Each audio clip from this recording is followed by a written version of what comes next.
Got it.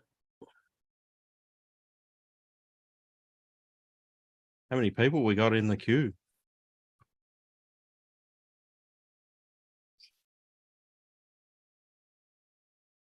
Okay. We are recording, are we? Yep, and we're letting them in. All the regular crowd shuffle in. Yeah, they all come. Nice, small, intimate crowd this time around. All right, so Trash Talk number 34.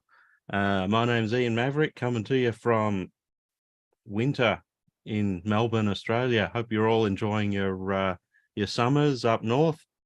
Occasionally it comes through on the news here, and I hear that some areas pretty ferocious, particularly in Canada, have been quite burning.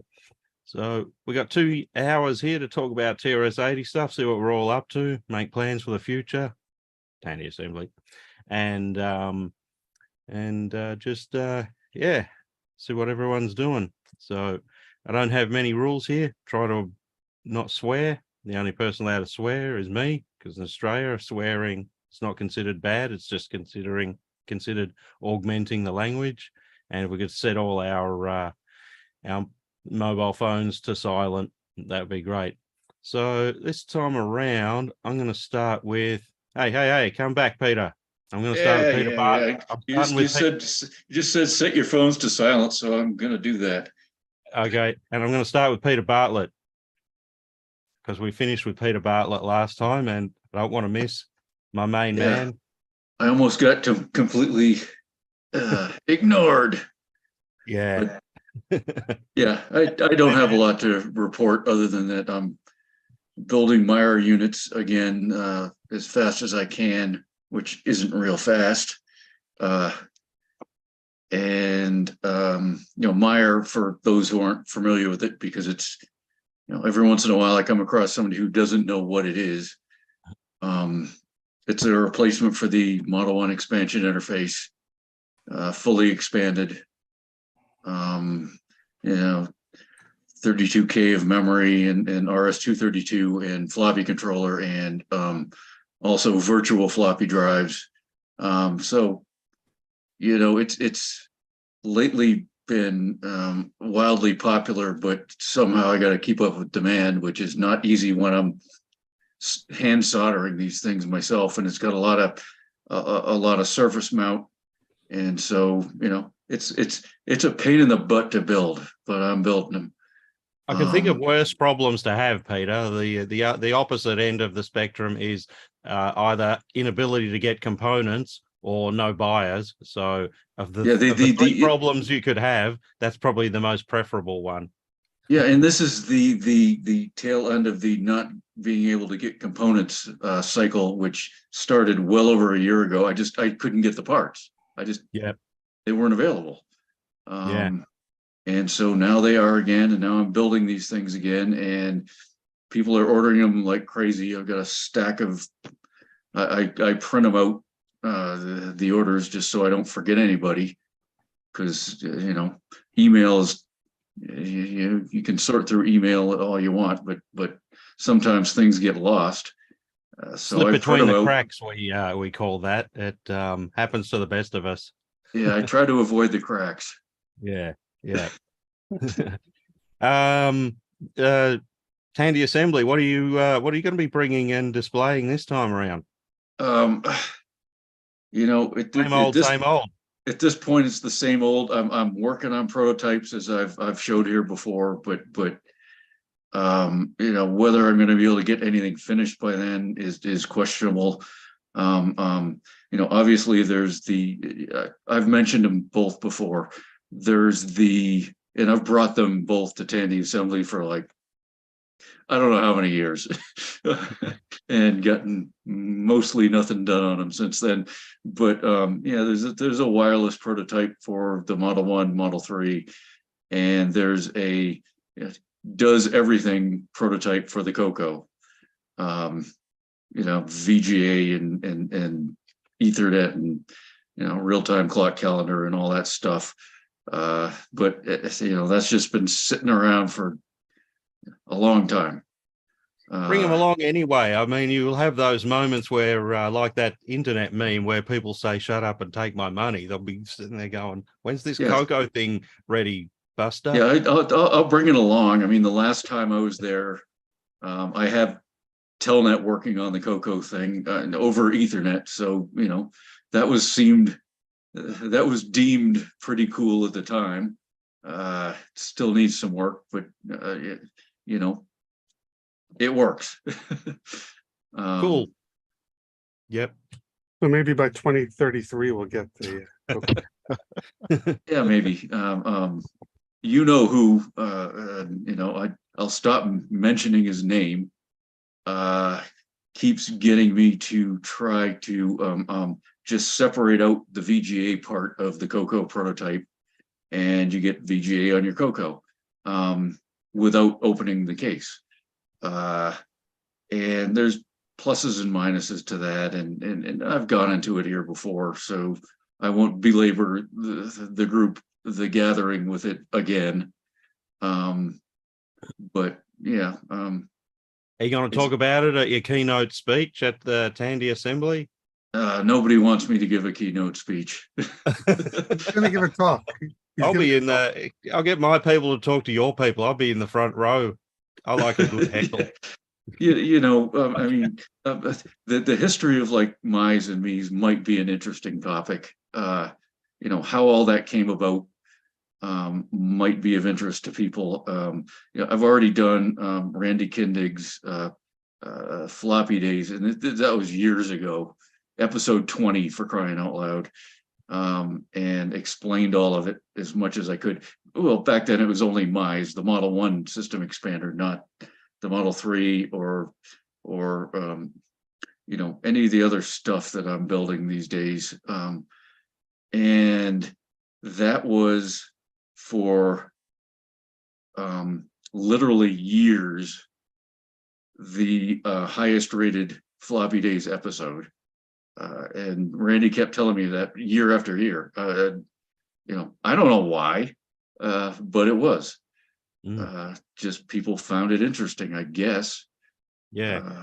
The other thing to remember as well, that for this is just generally for people who are thinking about not trying to do a speech at Tandy Assembly, is that an hour sounds like a lot of time, but it goes past pretty quick, and so there's no concern for most of us in filling an hour, or in general 50 minutes plus 10 minutes of question and answer to do one of those things. So no, and I've already mentioned to you guys a possible topic for me to talk about at Tandy Assembly, but I don't see how I can possibly fit it into an hour. I don't think so.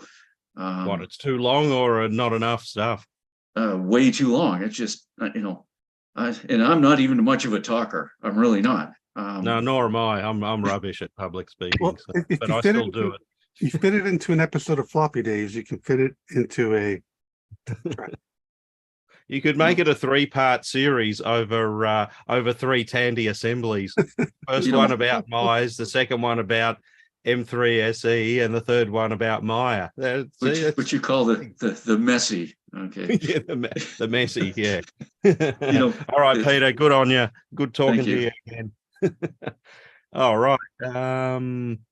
Good seeing you guys. Yep. Thanks for joining us each time as well, Peter. Speaking of Peters, Satinsky, how's New York? Oh, New York is hot and humid. Not going to say it again. New York is hot and humid. What's going on here? Going on vacation in a week. So lucky you. Where to? Oh, we're getting in the camper, and we're just going to be driving all over for about a month.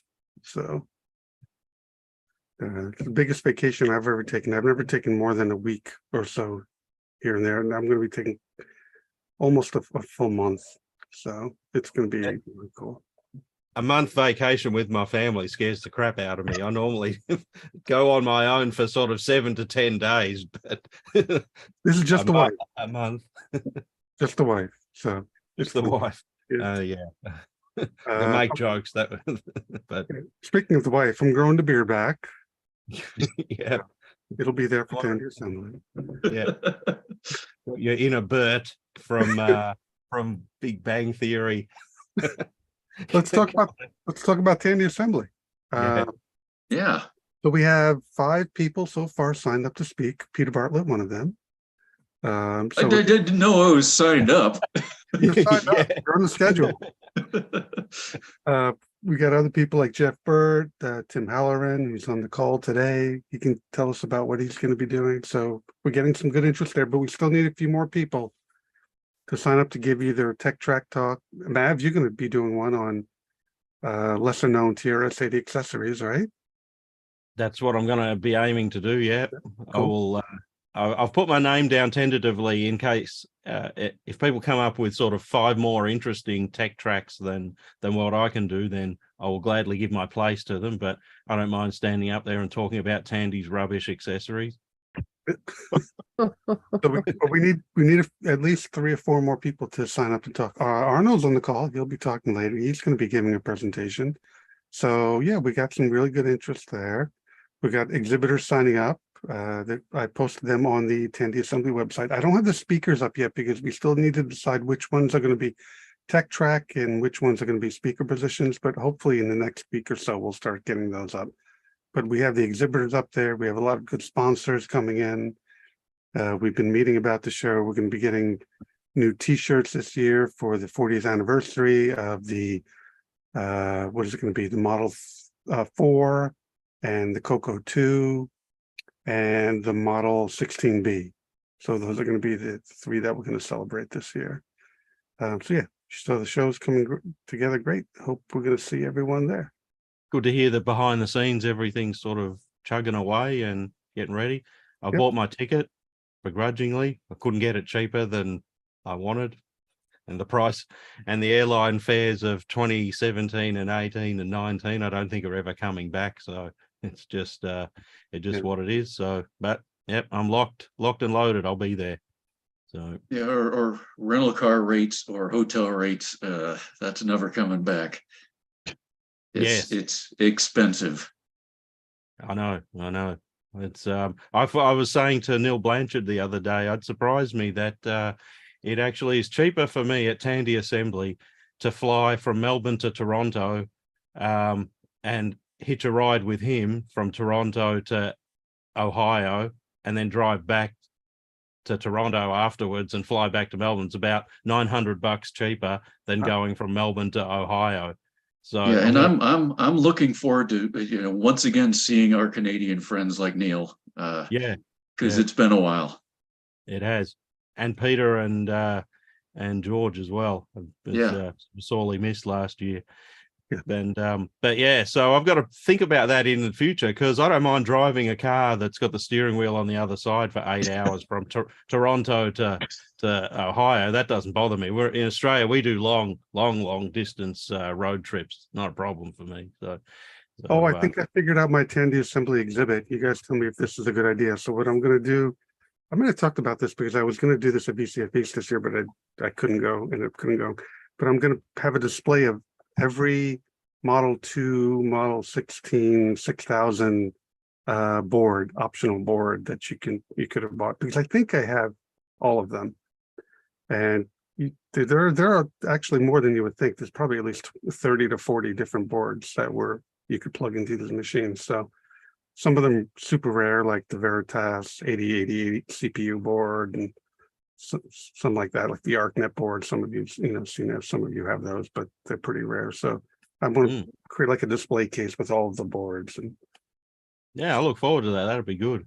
I've seen websites that have tried to sort of catalog them with varying quality of photos and things like that, but seeing them all displayed and everything, that'd be good. Yep.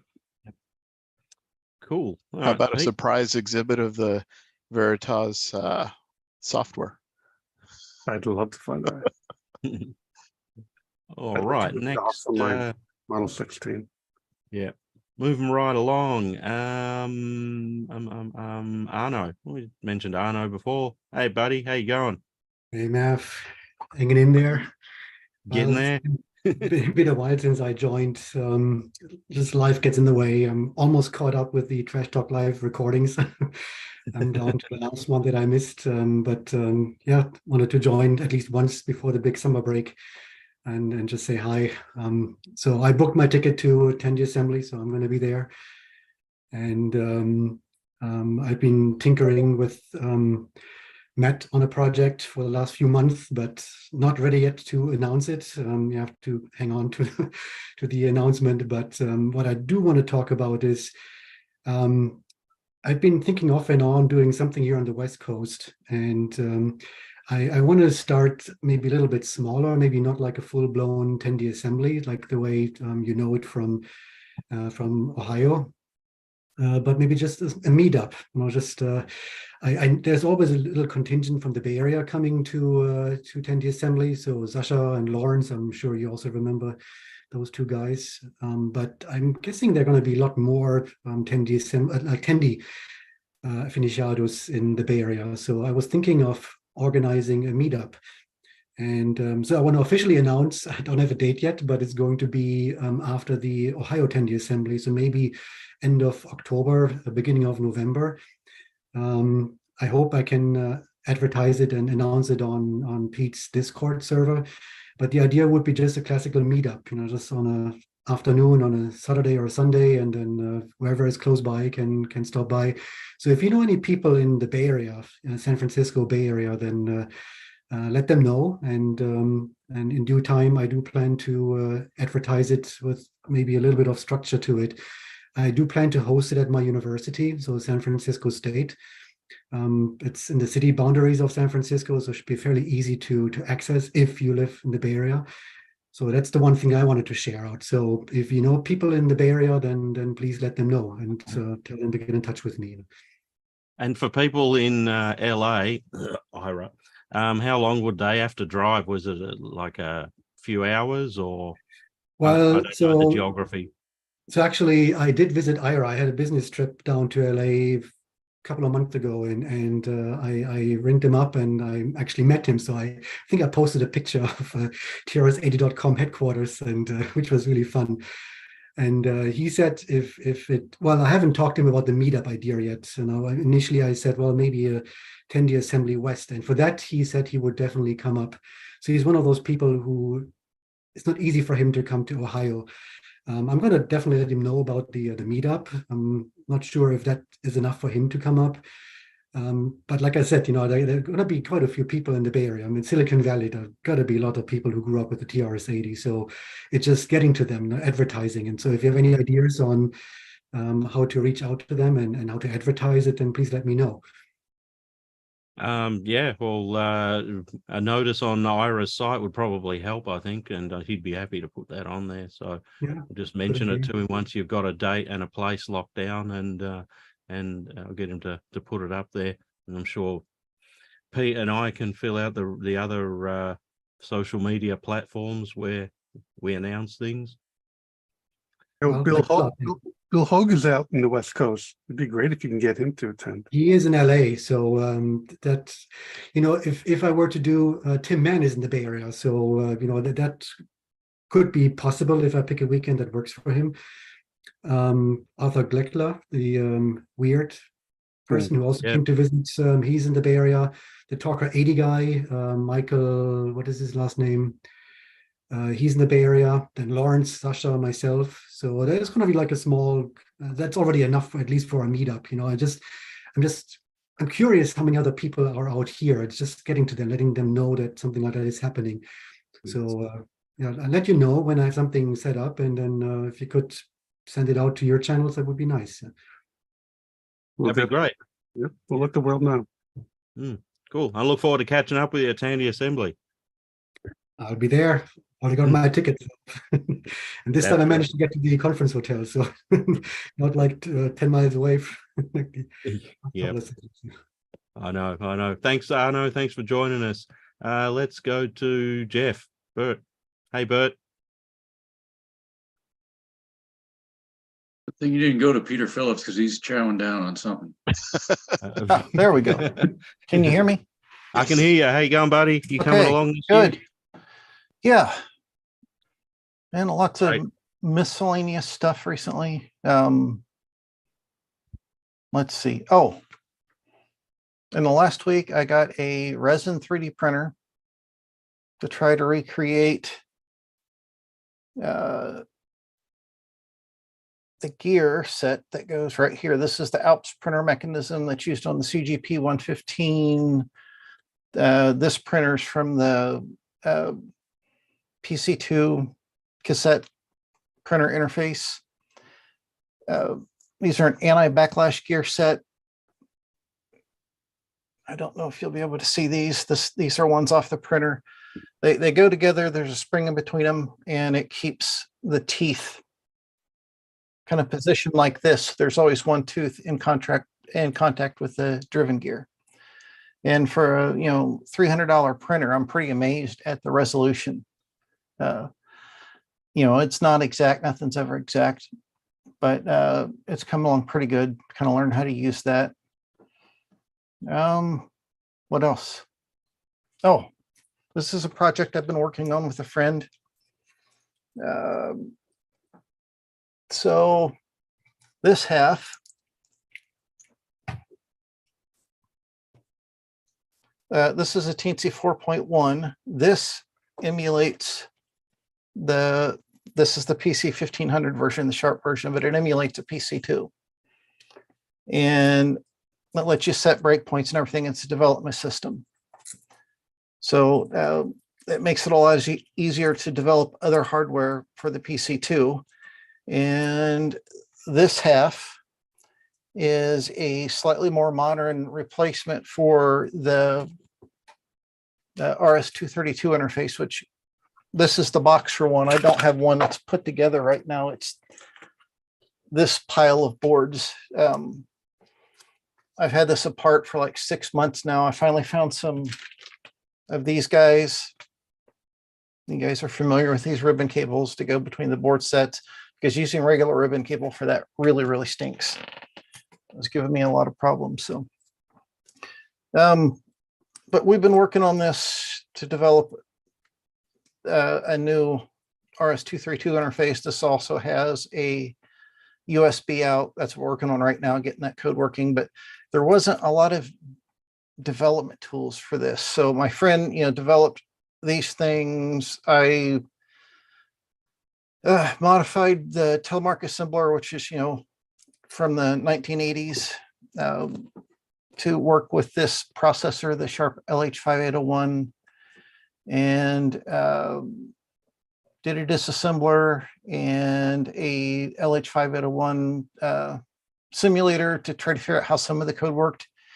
And my friend took that with something else he'd done earlier and simulated the whole computer. And he's just like, hey, look, I've simulated the whole computer on a Teensy, and which is pretty amazing. So we've been working on that. It's been a lot of fun, but a lot of work. And it's kind of mostly functional now. Let's see what else. Oh, looking forward to Tandy assembly. I'm going to be talking about cosmetic and physical restoration. So things like that, like fixing damaged cases, screw holes, broken tabs that hold stuff together. The controversial subject of retrobrighting, what it is not, what it does and doesn't do, that type of thing.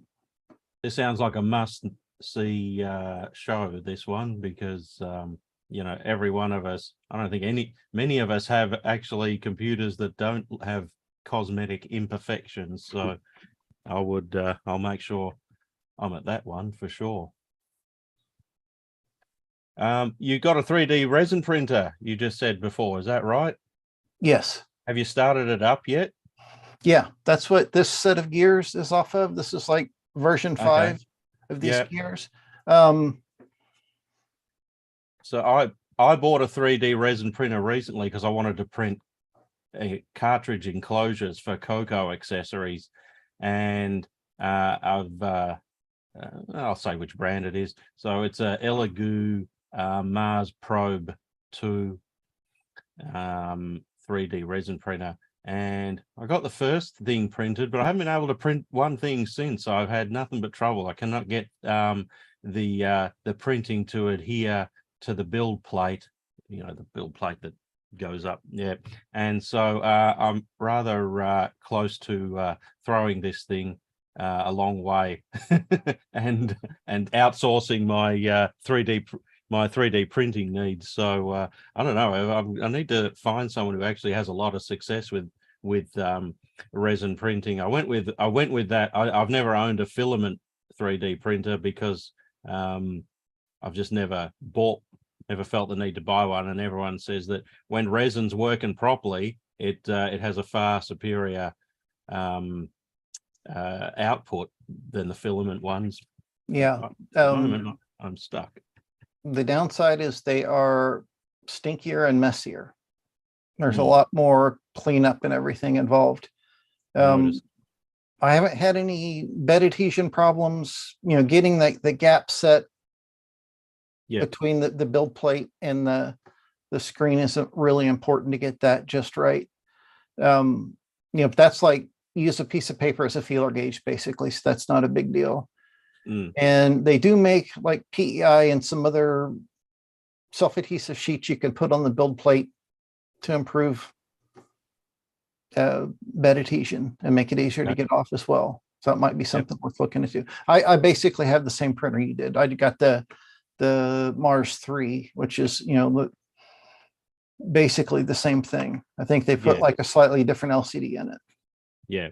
So All right, I'll Sasha, try that. I'll look for those bed adhesion sheets and see how I Sasha go. has become quite the expert on 3D printing. So if you have any questions, I don't know exactly what he's doing there, but he mentioned he also moved away from FreeCAD and he's using Blender to design his things. But he would be a good resource because he's been doing quite a bit in his shop.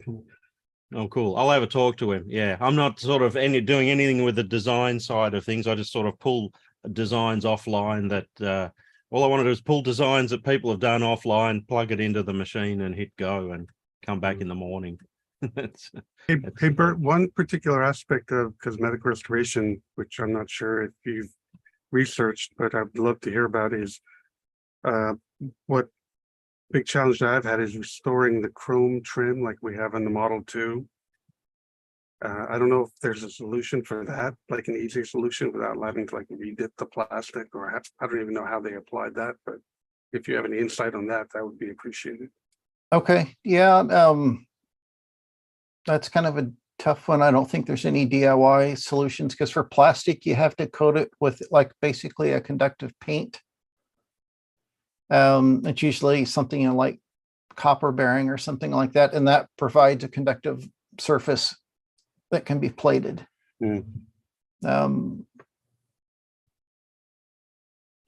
I messed with trying to electroplate some filament printed stuff at work, and because we used to do like a lot of microwave stuff and need enclosures that were particularly shaped and shielded,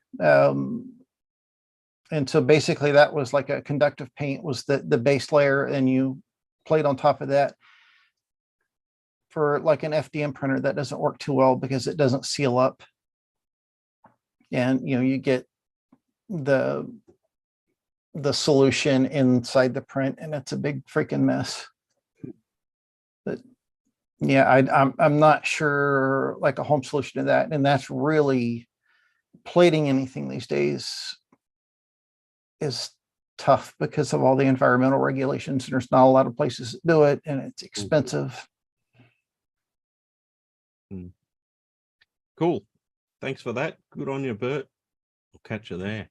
Let's see next. Vernon, haven't seen you for a while. How you going? I'm doing okay. Yeah, hanging in there. Hanging in there. Oh, cool. You going to give a talk again this year at Tanny Assembly? About what? AstroCal. Okay. Anything he likes. I'm a software esoteric. guy. I can talk about software, but you guys are hardware experts. It takes all types to make Software. Yes. Yes. Yeah, takes all types to make a show, and trust me, we're not all hardware people. There's, the Philipses do very little with hardware, for example. So, yeah, Oh, yeah. I mean, I know that multi-DOS is not your only sort of home run, so you've got lots of stuff you can talk about if you wanted. So, Okay. are you locked in? You're there. You're gonna bring a truck full of stuff for the auction? I have enough Model 4s. I'm gonna get one working if I can and bring it. Yeah, I mean, having said that, there's a good number of hardware people. You may recall I restored Randall Kindig's Model 3 at Tandy Assembly while I was there. So if you've got, say, 2 or 3 Model 4s and you're struggling to make one good one out of it, I'm sure I could knock it over in about 90 minutes or something. So that's something to bear in mind. Okay. Deft hand at the innards of a Model 4, actually, as are other people that are there. So that's something to consider. Yeah, one common thing I have with my Model 4s are the keyboards. An awful lot of them, the back arrow doesn't work, S doesn't work, and things like that. Is there anything going to happen when we run out of Model 4 keyboards? You know what you do with these Model 4 keyboards? This is it. You find the one that's got, say, 10 keys that doesn't work, or 10 keys or less that doesn't work. Then you get a second keyboard that has, half the keys that don't work. And then you pull the key switches out that do work and substitute them into the other keyboard that has the dead keys in it. And in under an hour, you've got a fully working keyboard. Now, I can do that if I've got the equipment pretty easily. All you got to do is bring keyboards along. But that's one way around it. Unless it's the membrane type of Model 4 keyboard, we don't discard them if they have dead keys anymore. We make a weekend of it and restore them. There's a few people on social media you've seen done complete teardowns. I don't generally do complete teardowns. I just look for ones with a low dead key number and just replace key switches, and you get a pretty good result out of it that way. So that's how I would solve your problem. Yeah, well, you haven't had a Model 4 problem to my posteriors falling onto it.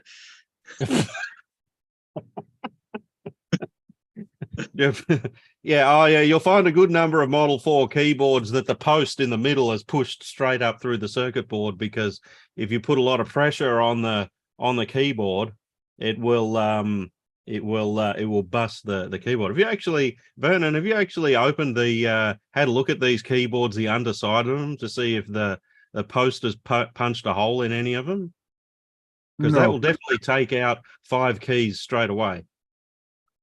No, the bad keys are not clustered together. It's either one key on one machine, a different key on another machine. Audit them and bring them along. We'll get you Okay. working in no time. Yeah, they're restorable. Yeah, they're restorable, and yeah, we don't mind doing that. Cool. Hey, are you going to play in the trivia game this year? Who, me? Yeah, you. As long as Dittman isn't there. Well, Dittman is going to be there. That's the thing. So He's too fast for me. it's shortly I'll be writing the new this year's trivia game. So is there any wait a minute. You're the guy that writes the trivia game and the guy that always wins the trivia game. No, you weren't there last year, or you didn't attend. He was there last year. We switched roles. Yeah, I have hung up my boxing gloves with 3 wins in 3 years. So now I am the trivia guy. You didn't see me suited up last year. I looked fucking awesome. I looked awesome. Yeah. Matt retired on top. He went out a champion. Yep. So now I run the trivia game. So is there any topics that anyone's not particularly good at? You can tell me now, and I'll write some questions.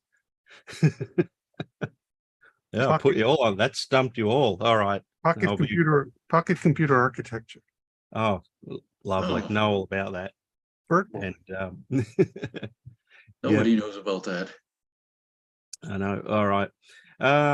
Cool. All right. Thanks for joining us, Vernon. Always good to see you. Let's see. Well, Eric Dittman, how you going? Doing okay. Just got back from a week of vacation. Nice. Looking forward to Tandy Assembly. Did want to mention a couple of weeks ago we had the VCF Southwest, and there were several of us that showed up. Eddie had a good display on the Viz, and Joel was there, Brendan, Pete Servaso, and a few other people. You just run into them. There was a good Tandy panel with Paul and some of the others. The video's out there if you see. It was a really nice venue.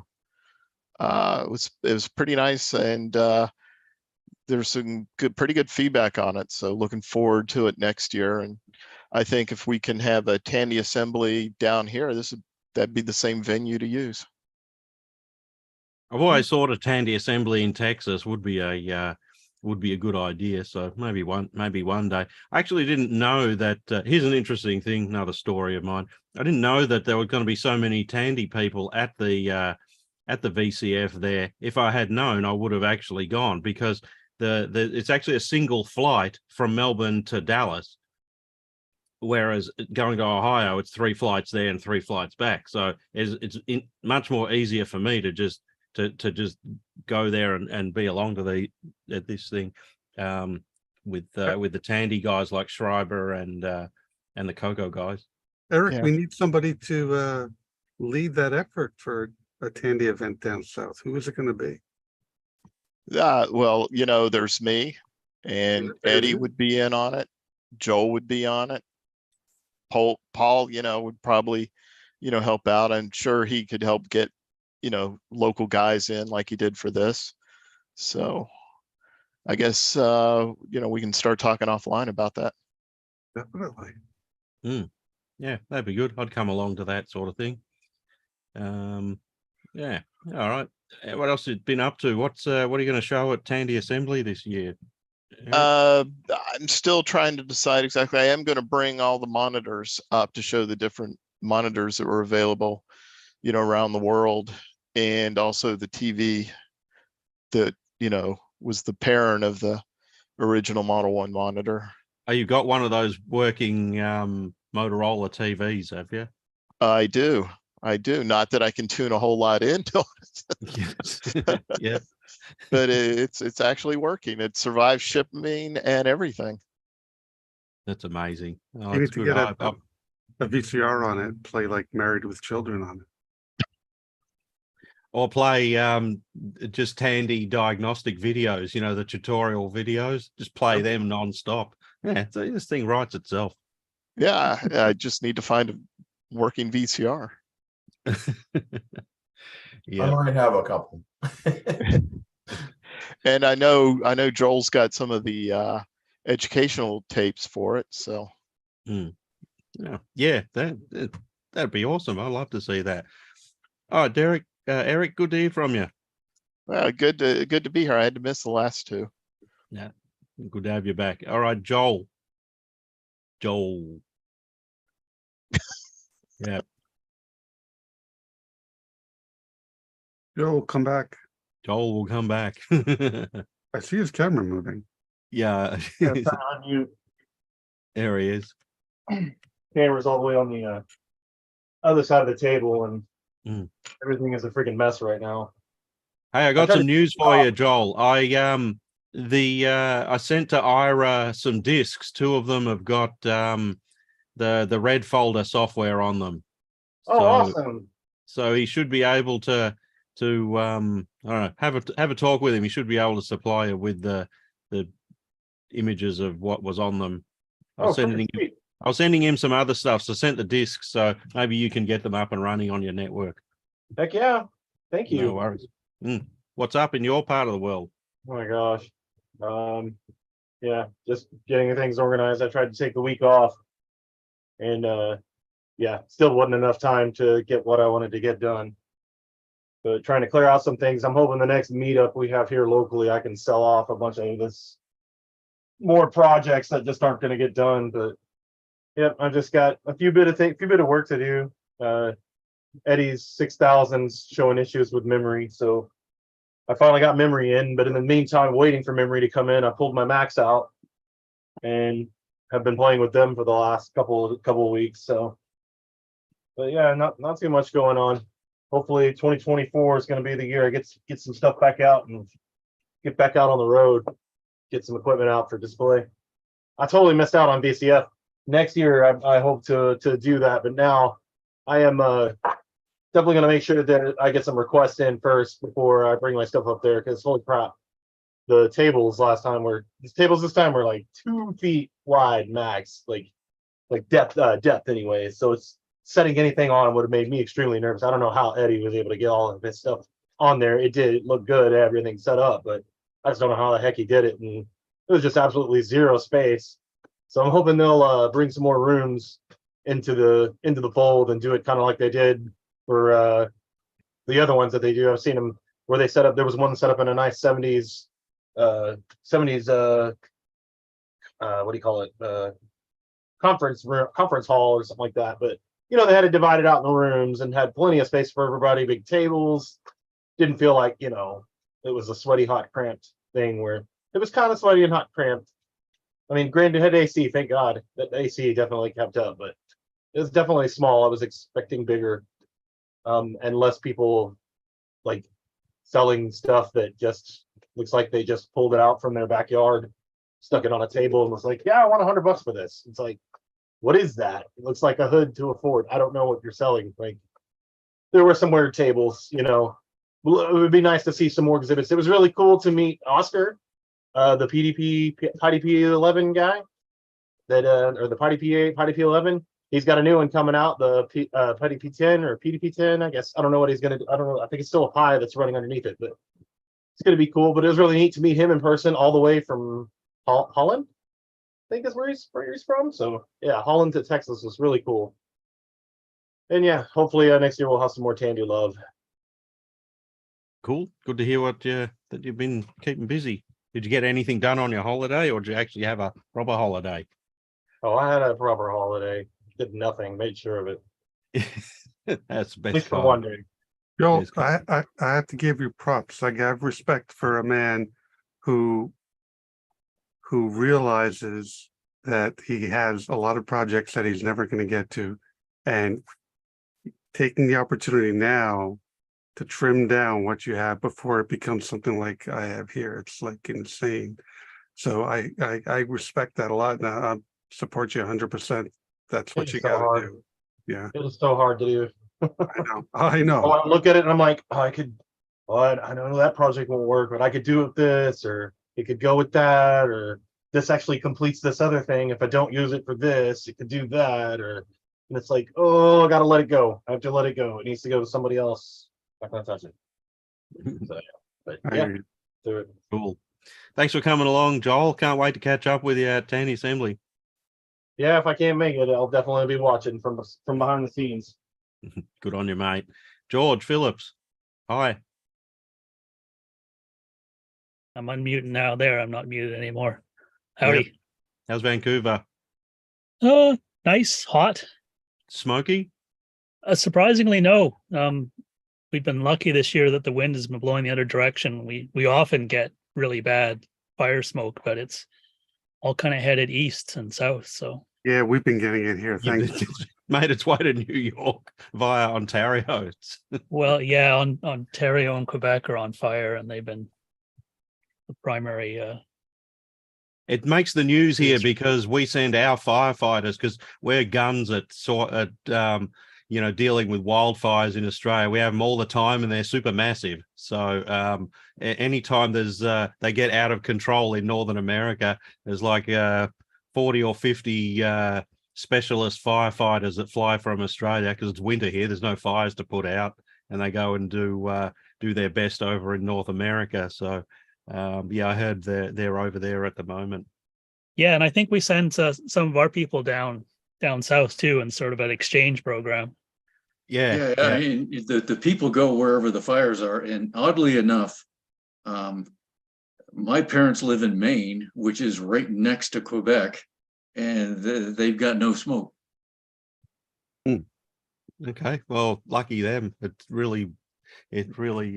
I've known a few people because obviously I've got friends around Niagara Falls and Buffalo and so on, and they said it was really bad this year. But my while we're on the subject of fires, my favorite firefighting device, which comes down to Australia just about every year, is a modified DC-10 airliner, which has been modified to carry hundreds of thousands of liters of fire retardant, and it flies super low over the fires. I mean, if I wasn't into computers, electronics, and wanted a different career, that looks bloody awesome. Flying that big bird around.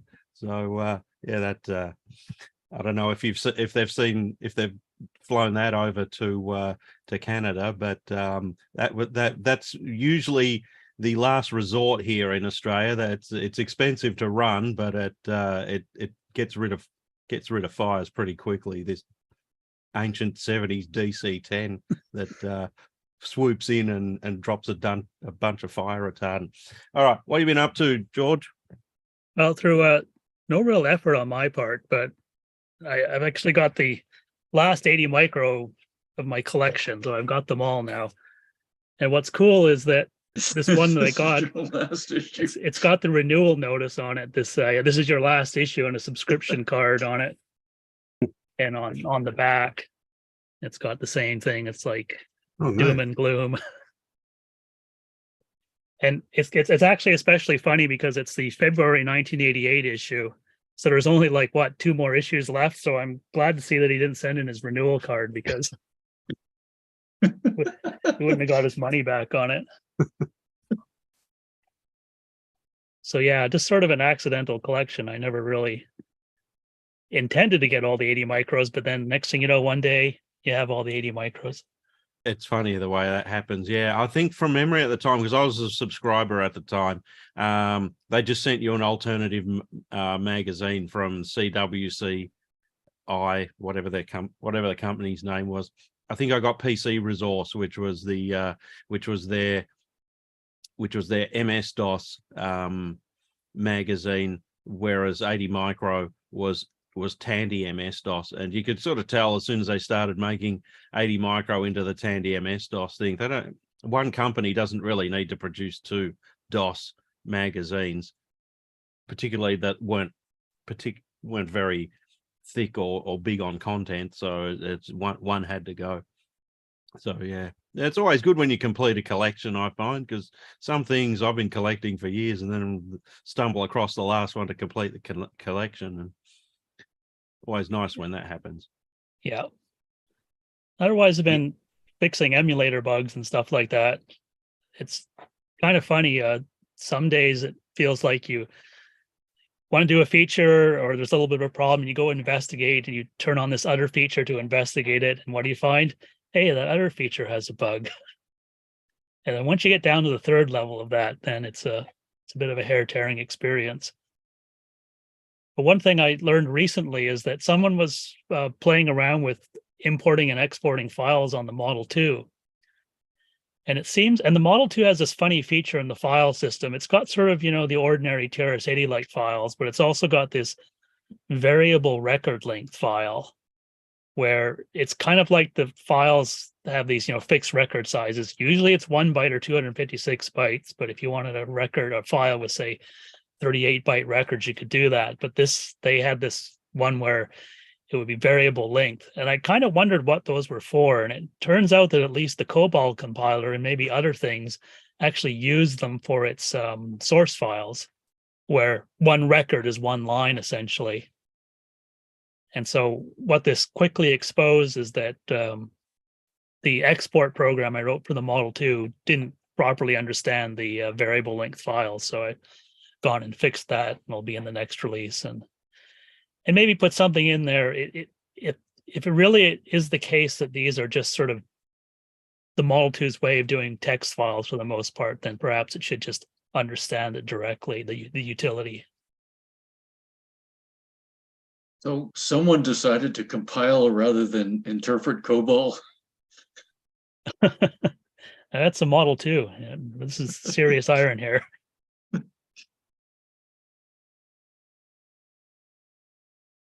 So yeah, that's kind of what I've been up to for the most part. Cool. You got your ticket booked for? Not booked yet, but I got plans. I also got procrastination, so they're going to have a battle each other out a little bit. Yeah. I'm flying into Columbus this time rather than Dayton. I'm not going to bother trying to hitch a ride with anyone, but my plane gets in, I think, at 6 p.m. or something. So I'll just grab a cab or something, and it's the same distance roughly from Columbus to Springfield as it is from Dayton. So either way, I'll just. It was a few $100s cheaper to go to Columbus than to Dayton. So that's how I'll be. So I'll be there Wednesday night in time for dinner. So And I always fly into Columbus, and the problem is that the airport is on the east side, and you got to drive to the west side, and it's rush hour, and traffic is just stopped. I mean, you can't move. And so, I'm glad this year my flight is much earlier because you can't get from the east side to the west side of Columbus at 5 or 6 p.m. You just can't. Fantastic. Good heads up for me for that. Maybe I'll have a light meal at Columbus and wait till 7:30 or something, and then head out to Springfield for late drinks. Okay, thanks, George. Good on you, mate. Well, without George, can't have George without Peter. So, Peter Phillips, what's up? Oh, well, recently I finished a pretty ripe apricot on a Zoom call. Not one of those work. Some kind of euphemism. No, he was eating an apricot. I've been coding. In TRS-80 GP, the code that reads disk images and emulates the drives needs a lot of work. So it's a big mess. I'm trying to pull it apart. Maybe I can add some more features. If I had a vote for some a tech talk, it'd be interesting to have a tour of like all of the TRS-80 file systems. Since I've looked into it, and you get information on the Model 1, Tristos, and Model 3, but I mean, there's a blizzard of them out there with sort of subtle variations, and you could probably give a whole talk on like the extension records in Model 1. It's like, I don't know what they're doing there, and what the limitations are, I have no idea. All right, Peter, that's going to be a 45-minute talk, 15 minutes for Q&A. We got you penciled in. No, I want to hear it. I want to try to figure it out. Might be somebody who knows something about TRS-80 file systems around. I Burn, maybe? So yeah, not much. I mean, this is literally a refactoring of the code. So it's like I just keep changing it. Nothing changes until I can add whatever feature I want. The only other thing is maybe a vote on this. Like long ago, like in the 101 basic computer games, one of the bigger programs was amazing. That the program that would draw a maze for you given the input dimensions. And a couple years back, I pulled it out and realized that it had at least 2 bugs in it. And I sort of thought about it, and then I noticed that a color computer person recently dug up an older version of it, which I don't think has the bugs in it. I also noticed that I think the coding horror guy has a project where they're translating all of these programs into JavaScript and Python and everything. I noticed that the JavaScript version has one of the bugs and also has another hideous bug which will lock up your browser because it gets into an infinite loop. So, I mean, if there's interest, I could write an article to document the bugs for like TRS-80 or not.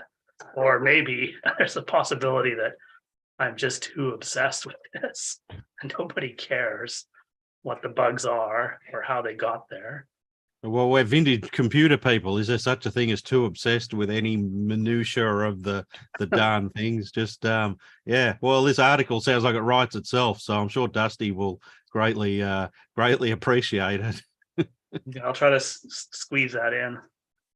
Yeah. But other than that, yeah, just mostly work. I've got a probable conflict for candy assembly, so it's not looking good.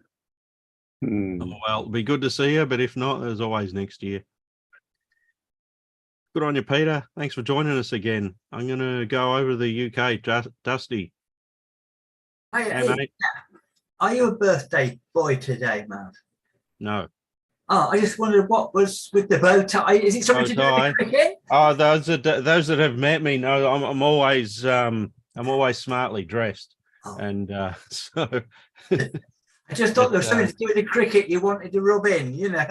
Oh well, I've been watching the cricket. Have you? For those aren't from England or Australia, cricket's a game. It's a more genteel version of baseball, played in Australia and mainly Australia, India, West Indies, and Britain. So yeah, Which at the moment Australia's dominating.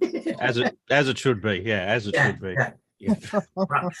I've got a couple of bits. But before, just listening to Peter,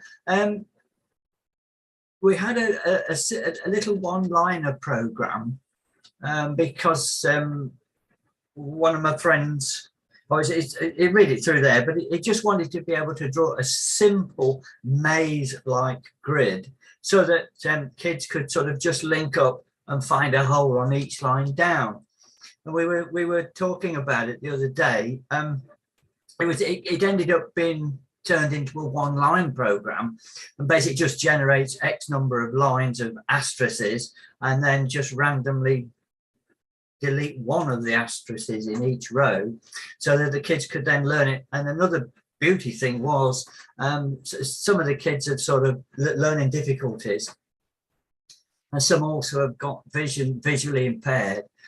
We could print it out on the TRS-80 GP and then just sort of quickly highlight it, copy it, download it to Word, and then alter the font size so it would actually work not only for kids with learning difficulty but with also vision difficulties, because you could make the thing sort of, instead of it being sort of 14 point, you could make it sort of 28 point, and it's a lot easier for them to see. So it turned out to be a silly but very useful in a very minor way, obviously, things.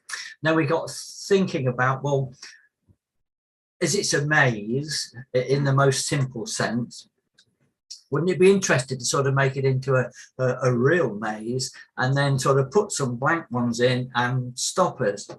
And I haven't heard how ET's getting on with it, but we're thinking about that. I don't know if he's going to be able to come up with anything, but having just got the maze, it's just working out on a one-liner. I just thought that was absolutely, truly wonderful. But anyway, I'd be very interested to see what you come up with, Peter, if you get round to it. It'd be brilliant. Yeah, just a little bit of news. At long last, I've managed to get the digitisation of the very early, the UK's newsletters called NatGov News. And I think I've got about the first the first series done. And Ira's been brilliant on this. He's offered to, he must have some software where he can improve the quality, because all I've got to use is a printer. I'm just stiffing and then chopping it around with various PDF programs. Most of them are sort of freeware, but they are most impressive. I was going to just keep it on his website as well as on the UK one. And he's busy. He has been very busy. He's been a big help. Thank you, Ira. He sort of really tidied them up because the original quality, they were done on duplicators. I don't know, like banders. Does anybody know what do you know what a bander is? I don't know if it's worldwide, but you had like an acetate thing and used to use a typewriter to cut holes in it, and then you'd run it through a machine and it would reproduce. You get about 100 copies off each sheet. You're talking about a photograph. Yeah, something similar to that. And we actually I remember trying to create these banders using a dot matrix printer, and it worked reasonably well. But the problem was, this was back in the day, obviously, the problem was we were very worried about the dot matrix becoming very dry, because I understand they used to pick up the ink oil to keep them lubricated, so you had to be a bit careful how long you used it. But it was reasonably successful. Oh, sorry, gone off, back again. That was interesting. So I say we've got the first 4 issues that runs from about 1978 to 83, and when you look back, there's some quite astounding stuff. You know, $100 for an upgrade from 4K to 16K, and all that sort of stuff. It's lovely. But anyway, as I said, they're all available for downloading, both from Ira's site and the others. And I've got another couple of years to do, and I hope that I'll get them done in the next couple of weeks or so. I also came across something which I thought was quite unbelievable, really. It's on the Tandy forum, and it's Eudimorphodon. I don't know who it might be a she. I don't know who they are, but they have a little breadboard attempt, and they create a 16K to 48K lump to add onto the back of a Model 1. I'll put a link to the video because it was a most self-deprecating comment on the website, and they're sort of saying, "Oh yeah, I produced," I think he says it, a useless video about creating a 48K Model 1, and I thought, oh, I wonder what that's about. I had a look, and I don't know if you guys have seen it, but basically he just has a breadboard, a couple of chips, resistors and a capacitor, and he uses Ferranti, we call them Ferranti leads, got little square ends, and you can plug them into a socket where you used to hardwire stuff as opposed to soldering it. And it's worth a look. I'll put a link, and anybody who wants to go down there, it's worth, I think about 10 minutes, but it's well worth it. Have you got any news, Mav, from our Aaron about Sid Trug at all? No one's approached me about anything to do with them. I think it's basically just a website now. All the people that were involved with it are doing other things or not. But the thing is that the only real contact with the place is Aaron, but he's kind of busy with other things, and I don't catch up with him as much as I'd like to, and he doesn't come here. He comes here every so often, so it's kind of like just keep coming back, and eventually if he's here we can talk to him about it, see what it's up to. Yeah, because the website's still there, but you can't download anything, can you? Yeah, they were they were worried about copyright or anything. I like to use the word abandonware, but we'll call it copyright. And so there was also I have access to the I did have a password and and access to that library of stuff, but I haven't used it for about 5 years. I don't know if my password or that is still current or anything, but I was a member of the honorary member of Sid Trug for a while there as a contributor. But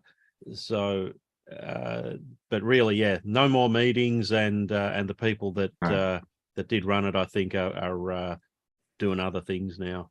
Right. Yeah. That's a shame, really, isn't it? But as I say, that's more or less the same everywhere. And just finally, TA. I mean, unfortunately, I'm not be able to make it. But I do look forward to the recordings, please, especially the auction and the quiz. Well, the feedback from also. yeah, I like doing the auction. The feedback from the quiz is that we've got to get more microphones set up so that we can actually hear everyone properly, because it was very funny. It was a very fun time, the auction and the quiz once it got going. So we're keen to build on that again, and yeah, lots of laughs while that was on, which is always a good thing. For those who haven't seen it yet, it's actually on YouTube on the Tandy Assembly YouTube channel. You can find it there. It's under the live section, so that's why it can be a little bit difficult to find. But yeah, we had a great time. I involved all of the audience this time, and it was a hoot. So cool. All right, Dusty, thanks for that. Good to have you around. Sean, you were about to say something. Just, I have tried to reach out to Errol for Sid Trug a couple of times and didn't really get much traction. Sometimes he's good and gets back to me, but yeah, often he's always been time poor. So as are we all, yeah. And also got to remember, most of these Sid Trug guys have been there since the start. They're minimum in their 70s, so it probably got other things on their minds. I reckon Errol's still working. So okay, yeah. Well, for those who don't know, Sean actually lives in Sydney, which is where Sid Trug is based. So if anyone's going to find out any news, it'll be Sean or Aaron. So had a family membership ever since I was a kid. So okay, cool. It's good. What have you been up to? So visited our good friends at the Computing Museum last 2 weekends. I saw some photos. Yeah. Started trying to get some Model 3s working. So there's 2 that I've been working on. Did swap outs on the reefer caps. They were in spectacular condition. So they definitely needed replacing. They were just one of the smaller ones was split already, like half the side puffing out, ready to explode. So happy days. Yeah, so did the cassette one first last week. Last weekend. The keyboard's rubbish, so that's got a pretty high failure rate on the keyboard. And so sort of put that back together and walked away. I did try another keyboard on it, which worked really well, and yeah, proved that the machine was working. Happy days. The last weekend, yesterday, sorry, did another one, which was which had the this time instead of being 16K was a proper 48K with RS-232 and disc. Yeah, replace the reefers, which it's a fair bit of effort pulling those things apart, isn't it? Replaced those, popped it back together again, tried it a few times, it was working fine. Left it running for like 10-20 minutes, whatever, walked away, came back, reassembled it, turned it on again to take one last photo of it all happy and together and in one piece. Ran for about 3 minutes and then very loud pop and the smell of capacitor. So yeah, I don't know what exploded. Certainly wasn't the reefers because they were brand new. But yeah, something else has gone pop. So surprise. Yeah. I was going to say this has not got to end well, because just last week I was repairing a 4P, which was doing great on the desk and everything, loading discs like crazy. Put it all back together, went to put a disc in, CRC error with every disc I put in. So now that 4P has to come apart again. But I was going to say, with the Model 3, lovely design, isn't it, to stick that power supply behind the drive towers. Yeah, well, that's why I did the cassette one first. The drive tower was missing. So, but yeah, the one with it all together was not good. Yeah, that was. I ended up having to remove. I removed one side of the like one panel of the drive tower and the bottom drive to get in and replace it. I ended up leaving the rest hanging there. It seemed to work. But yeah, unfortunately. Apparently, so they had the same problem with an Osborne 1. Osborne 1s are using exactly the same power supply, by the way. So replaced. So someone else had got a Osborne 1 going couple of months previously. They had it on display, running for months, and apparently it went in spectacular similar fashion. So we're thinking of doing a double deal, pulling both of them apart at the same time, and seeing if there's a common style of fault between the two of them. Probably. I'm just trying to think what would blow up other than the reefer caps on the Model 3. But Yeah, I'm thinking of running a hat, playing guess the component that exploded, because yeah. Oh, we'll be keen to hear about it. That's an early one. I've seen pictures of that one. That's a real early Model 3. That one doesn't have any of the shielding or any a lot of the crap that they had to add. Yeah, the original, the cassette one was the 16K one was really early. The other one was a much more recent version. Like it had the extra shielding over things like the keyboard ribbon cable and stuff like that. The other one just had nothing. Well, you guys never had the full shielding, right? In Australia, across the back of the motherboard, or did you? No, we never had that. We had a little hook thing to put the screw in the back of the machine, so that had somewhere to go. But yeah, the earliest Model 3s, I always find them interesting. I call them pre-FCC. Mm-hmm. So they're from 1980, so they have no shielding. They're basically you've got the aluminium holder for the motherboard, plastic pegs holding the motherboard in place. All the cables don't have extra grounding tabs and stuff. They're very they're very early, but also kind of a little scary. The motherboard's not very secure in them, and I may have got a slight electrocution off the back of the power switch as well, because that's when you know it's a real repair, right? Oh yeah, I know. Yeah, and it's not one of these puny 120 volt zaps at the power switch. It's like this is a proper Australian 240 volt zap, and that was exactly. That reminded me I was alive. And on the good news, somebody managed to pick up a spare Model 4 case. So if you remember that original photo that got sent around with the condition of that Model 4 that was busted, someone picked up a spare Model 4 case. Yes, it came with a spare wasp nest, but other than that, it was the old barn storage. Yeah, had to get rid of the new visitors that decided to make a home there. The only last thing, and Mav's gone all Can you stripey. hear me though? Yes. We can hear you. Okay. One last thing is I do need Vernon's email address or a contact so I can talk to you about multi-DOS, because I still haven't managed to get that going on the 4P that's got the accelerator board in it. So I'll need to have a quick chat with you, Vernon, about how to what it should be doing and what it's not doing. Okay, not a problem. Where can I get? I was going to say, has anyone got your email address handy that they can share with me, and I'll reach out and let you know what's happening. I think memory serves it was Vernon at Verizon.net, wasn't it? No, Comcast.net. Oh, Vernon Hester at Comcast.net. Cool. Thank you very kindly.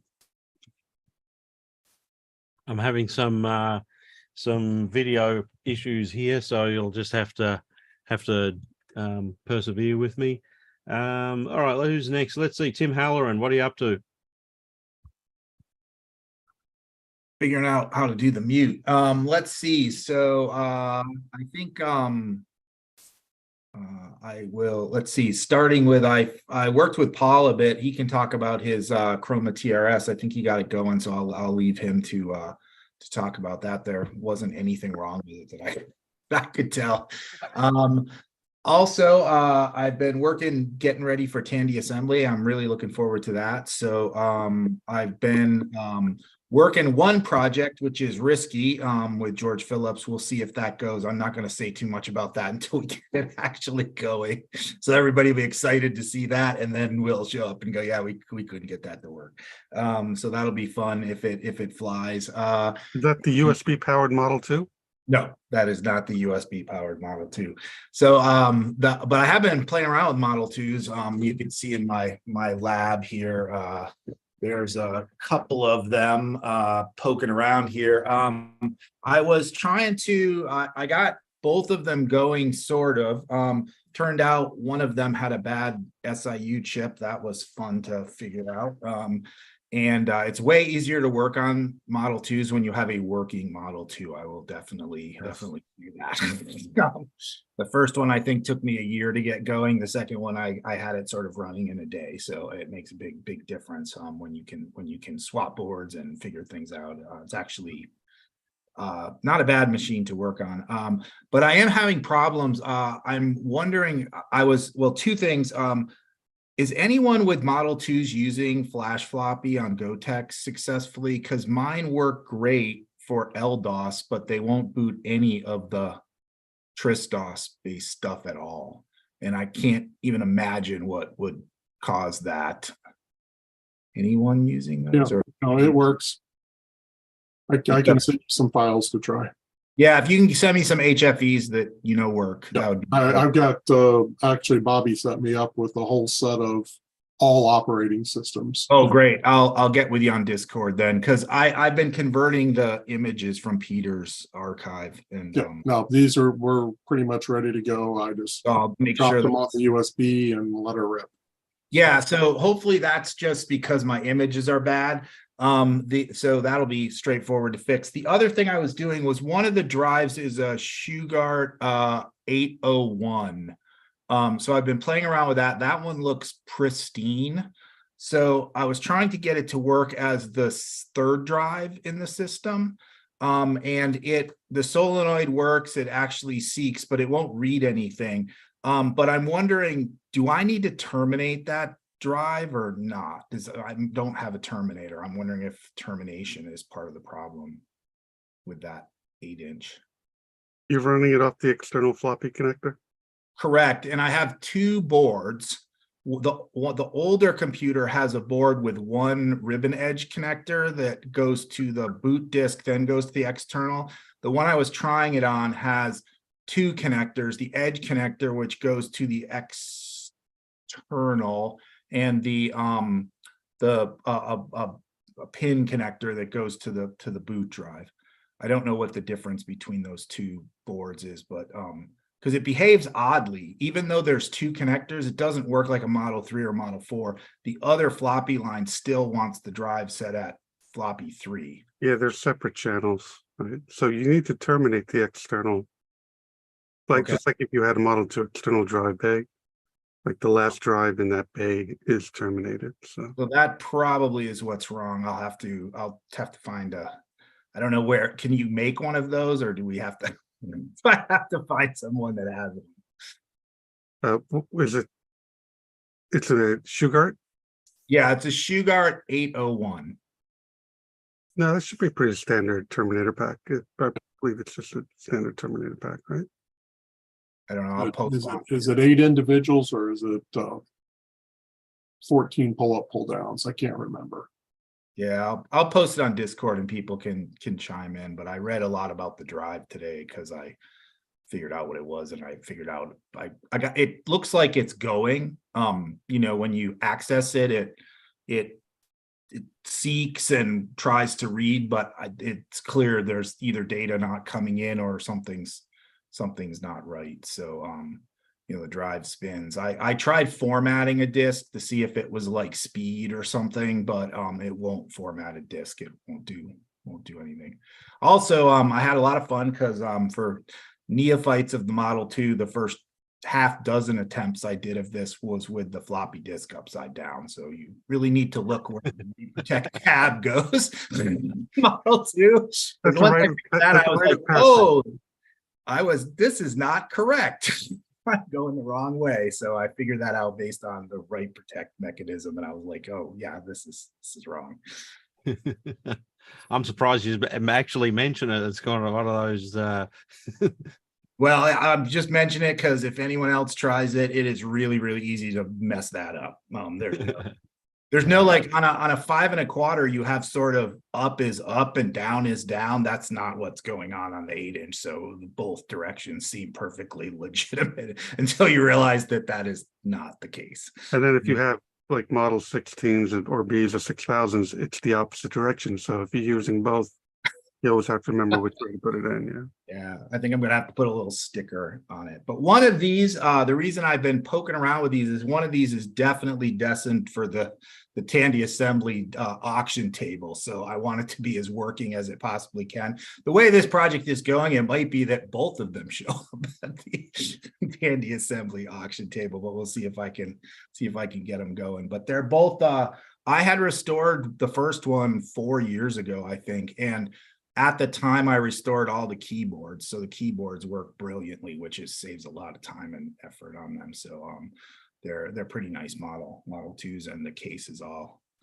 they're pretty cosmetically pretty nice. So excited to get those working, and hopefully that will entice some people to get to Tandy Assembly, because they can maybe get a fully working Model 2, which is probably good draw, I hope. This sounds like it's going to be a great auction this time around, Peter. We're going to have to allocate more time and more, well, cocktails for me while it's running this time around. What do you reckon? I think so. I'm going to bring some Model 2 drive bays, I think, to go along with Tim's Model 2s. See, this is the time where I prefer to be the auctioneer rather than the bozo carrying the stuff and holding it. All right. So, Thanks, Timothy. Good to hear from you. Take no care. worries. Oh, Yep. Tim, did you mention the talk you're giving at Tandy Assembly? Oh no, I signed up to do a talk. What I was planning on doing is like a newbie guide to multi-DOS to get more people running multi-DOS. I'll defrag that with whatever Vernon decides to talk about, but probably Vernon could cover more advanced topics than I'm capable of handling. But trying to kind of get people comfortable. I think my hope is that, you know, we video these and show them on the web. So I'm hoping folks will watch it, and if they don't know how to use the OS, they can get going kind of, you know, with a 45-minute YouTube that'll show them how to kind of get some of the commands down and make things happen, with, you know, probably TRS-80 GP is where they're going to go. And I'm hoping George and Vernon can have a conversation, because I'd really like to be able to type -MD on TRS-80 GP and have multi-DOS come up without having to configure all the virtual drives. That's probably my number one feature request for TRS-80 GP. So I'm guessing they can chat a bit when we're in Springfield about how to make that. Well, if you're what I'll do then is I'll put Vernon in the front row center, and he can heckle you if you're going to talk about Yeah. about multi-DOS. I'm leaning towards talking about Astrocal. Oh, Perfect. it'll work Okay. out great. And I'll be emailing Vernon with some questions. So, and I'll share the slides with him. So he'll be yes, he can heckle from the front I know row. you guys are great mates as well. That's why I said the heckling would be. Also, if anyone asks any tough questions, boy, I'm gonna have a ringer to help out. Oh yeah, exactly. Good on you, Tim. Paul Burrell, I hear you got a talk on at Tandy Assembly about how you got the Chroma TRS working. Did I? Oh, wrong Paul. Oh, Other Paul. Paul Metcalf. Did the okay. Chroma TRS. Did I hear my name, or did you call Paul Metcalf? Paul Metcalf. Okay, yeah. I'm talking to Paul Burrell. You can talk to me. Mate. Okay. Yeah, no, actually, I helped with the original Chroma TRS issues with the clock pin needing to be pulled, but that's been a long time ago. Yeah, I got a couple of things going on. Picking up a Holmes MF2. It's one of the expansion chassis with the plug-in boards. You can find it on Ira's site. Has one ever made it to TA yet? I was going to say I can bring it for viewing if it hasn't been seen yet, but I think they're semi-rare. For those who don't know what it is, can you just give us a summary what system it's for? So it's a Model 1 expansion interface bay, and it has 2 or 4 slots in it. And it has the ability to have a floppy disk controller or card, or a FDC card, or an FDC card with memory expansion. And like I said, there's Ira has a small information page on his site. I'm getting it Tuesday if everything. It's being shipped right now with the Coco 3, so I'm going to finally get a Coco 3 as well. So anyway, I think they're kind of rare. I've talked to Pete and Eric about it in the past, but I don't think there's a lot of them around. So yeah, it'd be good to see it.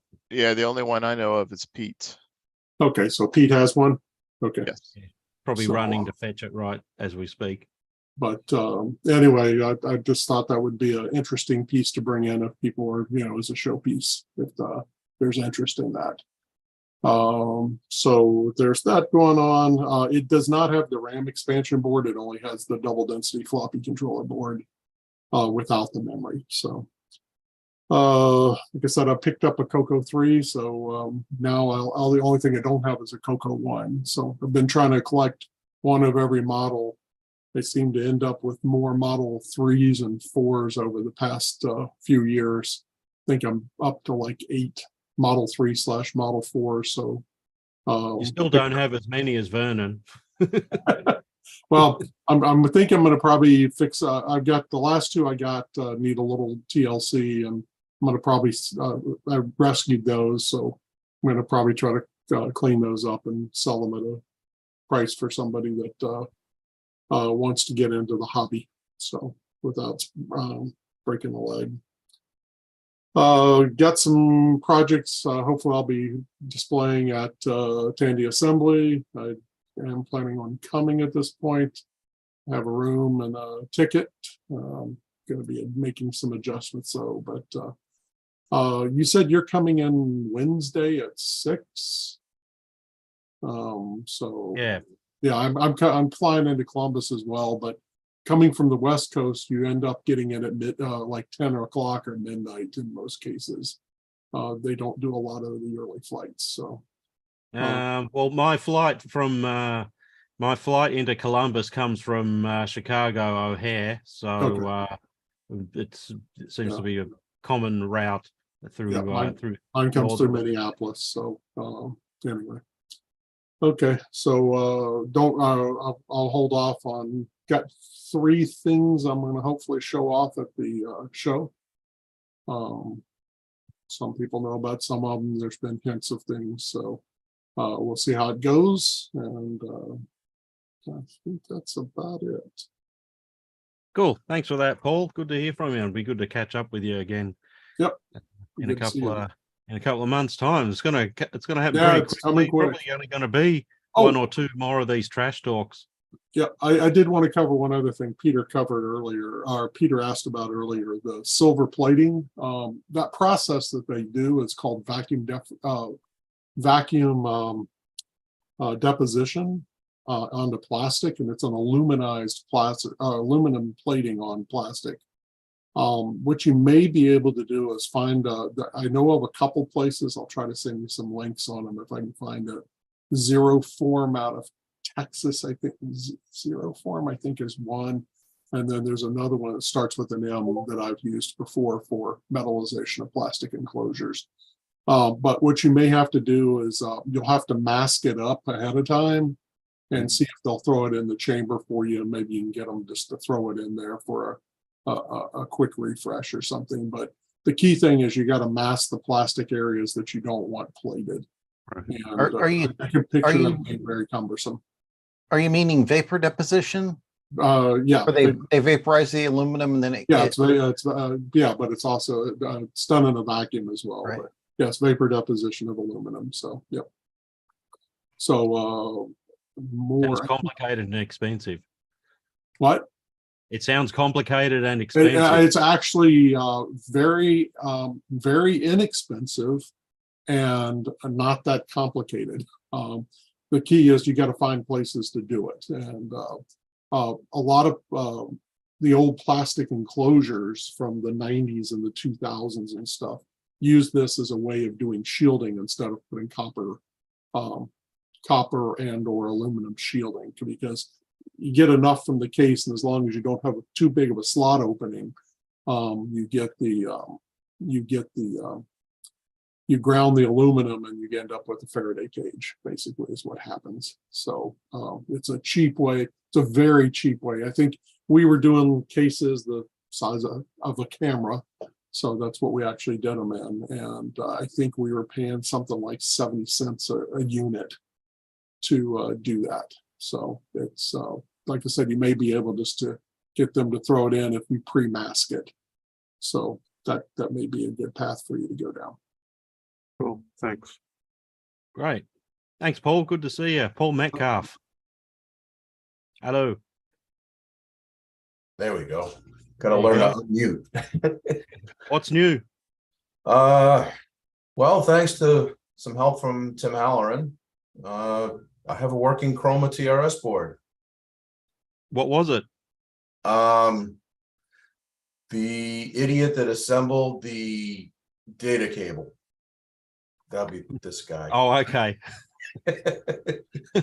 I've had one of those days as well. Did you Yeah. not crimp hard enough or something? Or So I sent it to Tim. He plugged it in, and like 20 minutes later, it was working, he said. And Yeah, I didn't have any trouble. I swapped out the memory so I could run it off 5 volts, and it came right up. Right. And I was like, I think you better check your cables and power supply because there's nothing wrong with this. Yeah, I should have sent the data cable along with it too, but because it wouldn't have been any extra for shipping it, but probably would have been apparent right off the bat looking at it and going, you got something wrong here. No, if you had done that, Tim might have spent like 10 days trying to figure it out with that cable. So good thing you did. No. I started with a working setup. He uses a Model 1. So I took mine and set it all up and got it all to work on a Model 1. And then the first thing I did was I actually swapped the TMS chips to just make sure his chip was good. And then I was like, let me just plug the whole board in, and it came right up. So I was like, I had a complete working setup to swap parts in, which was what my plan was, because I did not expect it was going to be like Yeah, if anybody needs any TMS 9918 chips, get a hold of me. I've got a good backstock of them. Yeah, for anybody that helped with that, that's about the only thing that wasn't checked was the cable. So I mean, Tim and I and a couple of other people kept giving Paul ideas of try this, and everybody's just shaking their head going, why isn't this working? Yeah, that's the exactly. only thing that we didn't have him check. Yeah, and I have volunteered to help, and Paul was sending it to me. Then I realized there was a like 50 screen discussion on Discord. So Paul Burrell is exactly right. Everything was tried. I was like, oh my gosh, I better read this. Everything but the cable. That should have been like a no-brainer. I mean, it's a 40-pin crimped cable, right? The simplest thing is usually the thing everybody overlooks. Yep. It's the cables are the last thing I check as well, because I've got professional cable making, tools and crimpers and things like that. So it Right. it's the last. It's the last thing I look at when I can't get something to work, because I figure, well, the cable's simple. How can it go wrong? Well, it helps if you assemble Little the twist. ends the right way around. I'm gonna say a little twist in the cable will go a long way to shorting things. Or if you have the cable twisted slightly with respect to the connector, it will cause you all sorts of problems. So I always normally crimp mine, pop it back open, and inspect it thoroughly, and then put it back together. So Yep, that's one way to do it. What else have you been up to, Paul? That's pretty much about it. We're getting that back and testing it with the 4116 RAM, which it does work with. The power supply I built had a non-adjustable 5-volt rail for level, and it was having issues keeping up. So I've replaced it with a new all 3 voltages in one board, meanwhile, and that seems to work better. It was working with it, but it's just like the brightness on the screen of the graphics just was not as bright on the strictly 5-volt USB setup that Tim was using. Software was an issue for me with it for a little bit. Ended up taking disk image that Tim sent along. And basically, with the help of George and Peter Phillips a little bit with the files off of the original disk images, got those onto a new disk image that works, and all the software does work to a degree, except for a couple of the basic programs that just error out. So it's either something in translation when it was what's the word I'm looking for? The syntax errors come up, so maybe it's for whoever wrote it is the typo or something. So but for the most part it works. One year later it works. Fantastic. Thanks for joining us, Paul.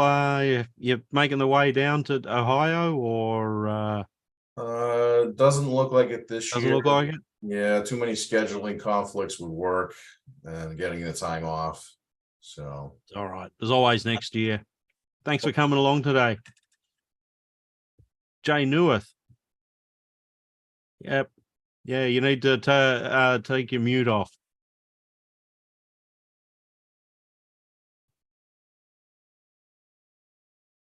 There we go. How you Hey, doing? mate. How you going? All right, nothing to report. Everything's just quiet.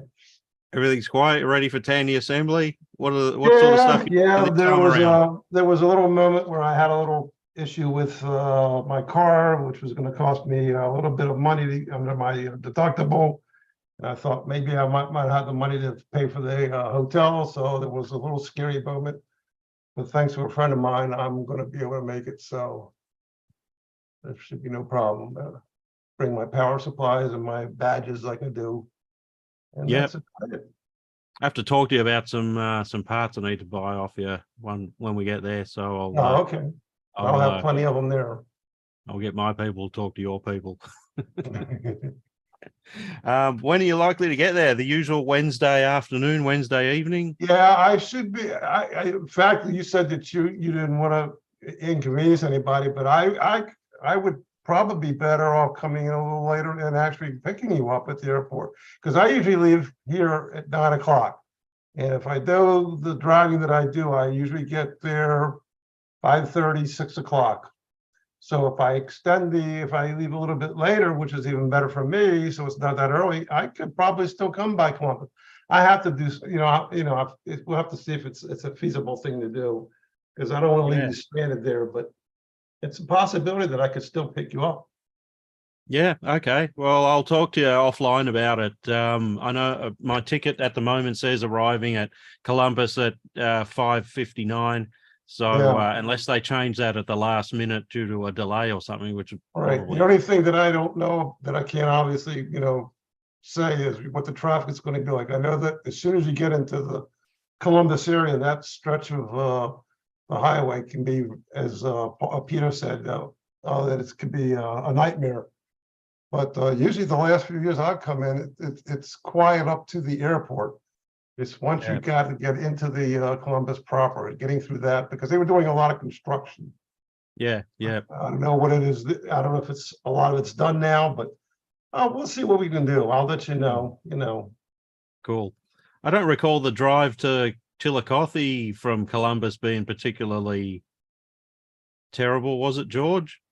Do you recall? Or I came a different way, but so I don't know through Columbus. I came a different way for that. Yeah, there wasn't much traffic that I recall. Yeah, Chillicothe, you were basically going south Right.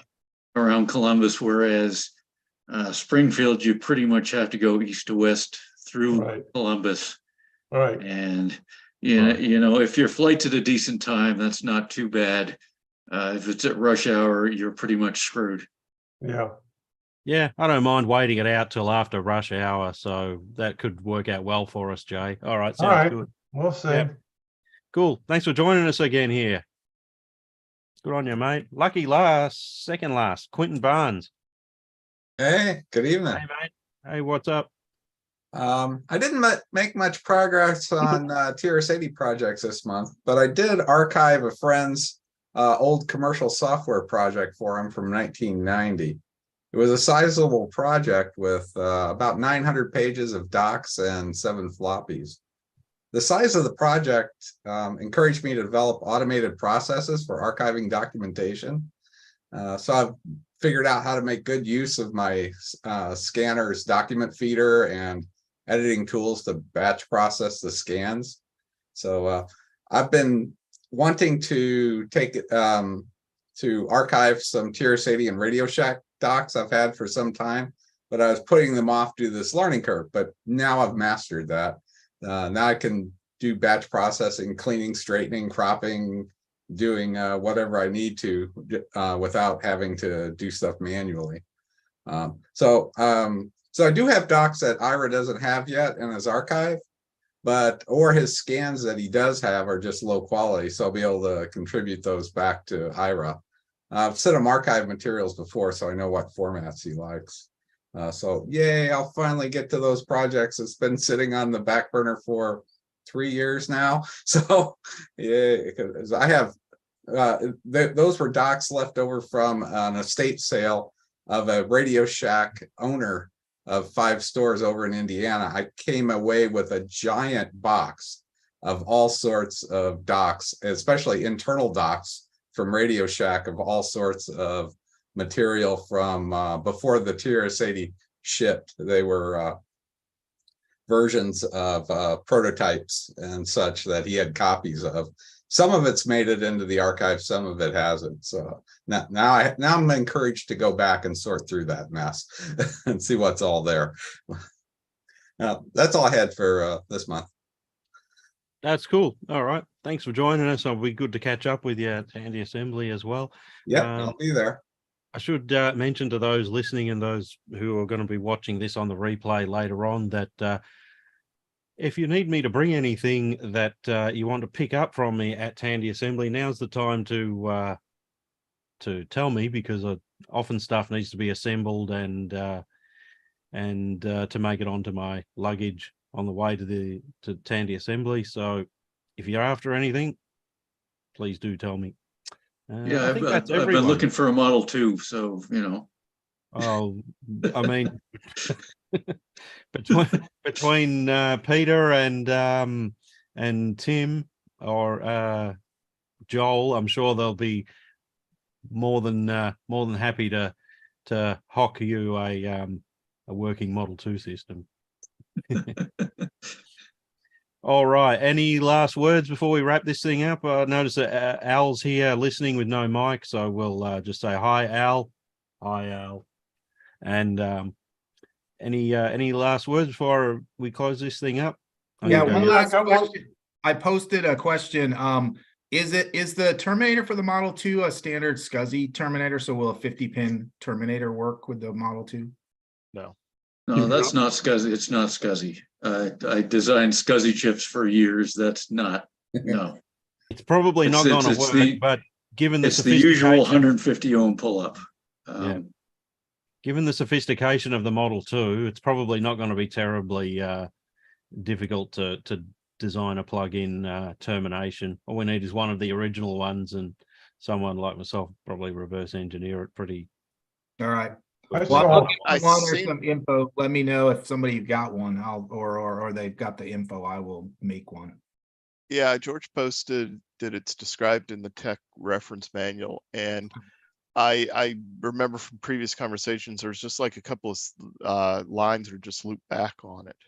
Oh, but are you talking about a drive terminator or the computer terminator, the external expansion terminator port on the? No, just a drive terminator. So I have a external, like I'm running the Model 2's original disk as drive 3. And it appears like I'm thinking I need a terminator on that other line that goes out of the Model 2. Yeah, that's going to be the standard resistor pack terminator that you'd find in a lot of floppy drives. Yeah, I was going to say, is it just a regular DIP 16 terminator you're talking about, Timothy? I think so. That's what it should be. It's 150 ohms, 150 ohms to the signals being driven to the drive. but you got to make sure you don't have two of them, because the floppy controller cannot drive two of them. You got to make sure you just have one, and preferably at the end of the cable, whichever drive is at the end of the cable. That's no problem. You That's can't pretty have two of them. standard, yeah. And then in the TRS-80, you have to have exactly one of them, 150 ohms pull up on the signals that are coming back to the TRS-80. And I think it's, I don't remember the exact count, but I think it's 9 signals going to the drive and 4 signals coming the other way. But, you can't have 2 terminators in parallel, or, neither the drive nor the TRS-80 will be able to drive it. It's just. Okay. Well, I'll reach out on Discord and maybe some people can point me to some. Yes, I was looking at that during it. If you pull out the 801 Shugart manual and look at section 4.1.1, that's what you need to be looking at. 4.1.1. Okay, I got that manual today, so I'll definitely. Okay. It's not very clear. I looked at some of the board pictures online during the call, and anyway, somebody here, there's a bunch of us that have dealt with it before, so we ought to be able to help you. Sounds good. And I can sketch on Discord what I'm trying to do. I'll post some pictures and stuff. Take care. Yep. And well, one of the earliest Model 2s I ever picked up came with an expansion bay, but in its box of tricks was a little hooga jooga that plugs into the Model 2 if you're not using an external disk unit, and it was a Terminator, and the system wouldn't use its disk drive properly unless that was in place. So those are hard to find and can't get far without them. Okay. Any last words, or call this a wrap? Did we hear from Dusty? I have had Dusty on, yes. Oh, yeah. I'm getting old. I'm going back to bed now. 10 minutes to 4. Sounds like a plan. I'm about to go and make myself some lunch. All right, guys. Thanks for coming, and we'll talk to you next time around. Take care, everyone. All right. Lunch is like 9 o'clock at night. See you in the fall. It's not.